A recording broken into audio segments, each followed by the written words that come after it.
आता वळूया विधानसभा वृत्ताकडे। राज्यातल्या शैक्षणिक संस्थांमधून विद्यार्थिनींवर होणारे अन्याय आणि अत्याचार या प्रकरणी सरकारने कडक भूमिका घेतली आहे। शालेय विद्यार्थ्यांनी शिक्षकांच्या अत्याचारांना बळी पडू नये म्हणून सरकार सर्व तऱ्हेची काळजी घेणार आहे।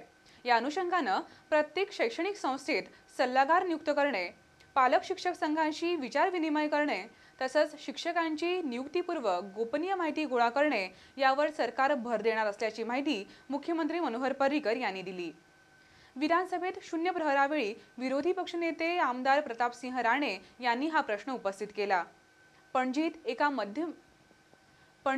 एका माध्यमिक शाळेत शिकणाऱ्या विद्यार्थिनीवर शिक्षकानेच घरी बोलावून केलेल्या विनयभंग प्रकरणाची यावेळी वाच्यता करण्यात आली। या घटनेतील आरोपी शिक्षक जामिनावर सुटल्याने संबंधित मुलीने स्वतःला जाळून घेतले आणि 80% भाजलेल्या अवस्थेत ती विद्यार्थिनी सध्या जीएमसीत दाखल आहे। असे प्रकार घडू नयेत यासाठी सरकारने कडक पावले उचलण्याची गरज असून शैक्षणिक संस्थांमध्ये सीसीटीव्ही कॅमेरे बसवण्याची मागणी आमदार प्रतापसिंह राणे यांनी केली। Teachers, students to the school and with a trust. Now here is a case which happened some time back. Now that particular person was released, I was told. It's a very serious matter. The girl was molested. She had, yesterday I saw she had 86% burns. The teacher was involved. And this happens in Panjim city. So will the education minister, who is the chief minister, tell me what steps the government is going to prevent all this happening? In long term, from education side, I'll propose, you can suggest more. I'll propose three things. One is we are going for counseling. That will be availability of counseling by rotation to almost every school, mostly for higher standard this. We will also request parents that if they have question mark about behavioral pattern of any teacher, particularly in respect to the behavior towards the girls and on the sexual side, they should immediately complain to me. I will not allow a teacher with that kind of tendencies to stay as a teacher. I promise this. Henceforth, for all employment in teaching community, even for grant in aid institution, we are issuing circular that police verification specifically in relation to any complaints of molestation has to be obtained by every institution. We will work out a system by which screening of teachers in future recruitment will be carried out on this profile. 2021चा प्रादेशिक आराखडा तयार करताना लोकांच्या सूचनांवर विचार केला जाईल अशी माहिती मुख्यमंत्री मनोहर पर्रीकर यांनी विधानसभेत दिली। लोकांना आपल्या सूचना व्यवस्थितपणे मांडता याव्या यासाठी 16 ऑगस्ट ते 15 सप्टेंबर या दरम्यान हा आराखडा लोकांसाठी खुला ठेवण्यात येईल अशी माहितीही मुख्यमंत्र्यांनी यावेळी दिली। नवीन आराखडा आणि जुन्या आराखड्यात ज्या समान सूचना किंवा शिफारसी असतील त्यामध्ये बदल होणार नाही असंही त्यांनी सांगितलं। आमदार बाबूश मोन्सेरात यांनी विचारलेल्या मूळ प्रश्नाला विधानसभेत उत्तर देताना मुख्यमंत्र्यांनी आराखडा तयार करताना ग्रामीण आणि शहरी भागाकरिता वेगवेगळे निकष लावले जातील अशी माहिती दिली।